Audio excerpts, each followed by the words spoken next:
খড়দহ রহড়া কেরুলিয়া সাইবান রোডে এলাকায় রাস্তায় তার ছিঁড়ে পড়ে থাকা বিদ্যুতের তারে বিদ্যুৎ পৃষ্ঠ হয়ে মৃত্যু হলো এক ব্যক্তির।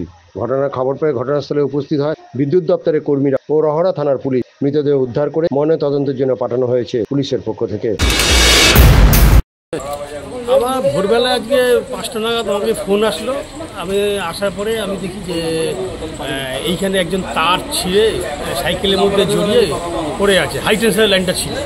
এবার আসার পরে আমি সাথে সাথে থানায় ফোন করি এবং আমি সঙ্গে সঙ্গে ইলেকট্রিক সাপ্লাইয়ের লোককে আমি ফোন করি। করার পর ওনারা এসে এখন এই বডিটা নিয়ে যাওয়া হলো এবং রিপোর্টার তাদেরকে আমি খবর দিয়েছি, তারাও এসছেন, সাথে সব ছবি তুলে দিয়েছে এবং দেখা যাক যতদূর সম্ভব এটা খড়দার বাসিন্দা হতে পারে। কেননা কিছু লোক যাতায়াতের সময় তারা বললো যে এরা খড়দারই লোক। পরিচয় এখনো জানা যায় না। সকালবেলা একদম 5টার আশেপাশে ঘটনাটা ছিল। ওই সময় তার হাইটেনশন লাইনে তার বলতে ছিল। তো আমি এসে যখন দেখি তখন অলরেডি লোকটা মরে পড়ে আছে।